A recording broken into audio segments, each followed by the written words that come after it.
Good morning, শুভ সকাল। সকালবেলা এখন রেডি হয়ে বেরিয়ে পড়েছি, যাচ্ছি কলকাতা। আর আজকে সাথে কেউ নেই, সবাই ব্যস্ত, সবার ডিউটি আছে আজকে যেহেতু শুক্রবার। আর সেই জন্য মা ছেলে মিলেই বেরিয়েছি, যাব কিছু টুকটাক কেনাকাটা করতে। কী কেনাকাটা করবো সেটা একটু বাদেই জানতে পারবে। ট্রেন ধরবো, 8:35-এর ট্রেনটা ধরবো। দেখি, চলো টিকিট কাটি, তারপরে ট্রেনে উঠে বলছি। স্টেশন পৌঁছাতে আর কিছুক্ষণ বাকি আছে, হেঁটেই যাচ্ছি। দেখ, এই জায়গাটা তখন কেনার কথা ছিল। কত ছিল এটা? এইটা তখন কিনবে বলে মাপ করেছিল, কিন্তু স্টেশনের কাছে বলে কিনে নি এই জায়গাটা। দেখো, টিকিট কাটা হয়ে গেছে, এবার ট্রেন আসলেই উঠে পড়বো। 8:35-এর ট্রেন, আর এখন বাজে 8টা।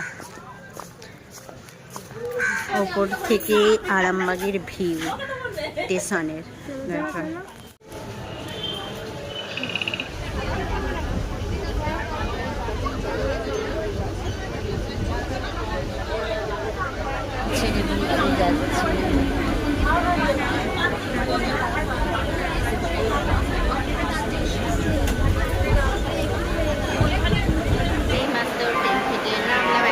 অপেক্ষা করছি স্টেশন।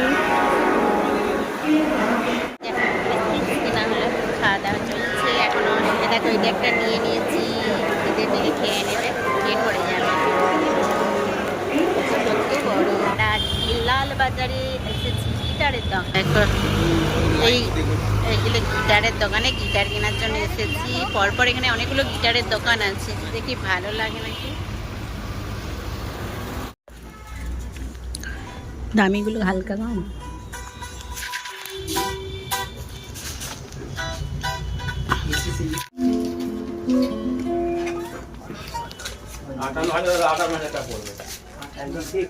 একটা পছন্দ মতো এবং নিজের বাজেট মতো একটা গিটার পছন্দ হয়েছে, সেটাই নেওয়া হয়েছে। তবে সেই গিটারটা দেখানো হবে বাড়িতে। আর এখন ব্লগটা এখানেই শেষ করলাম।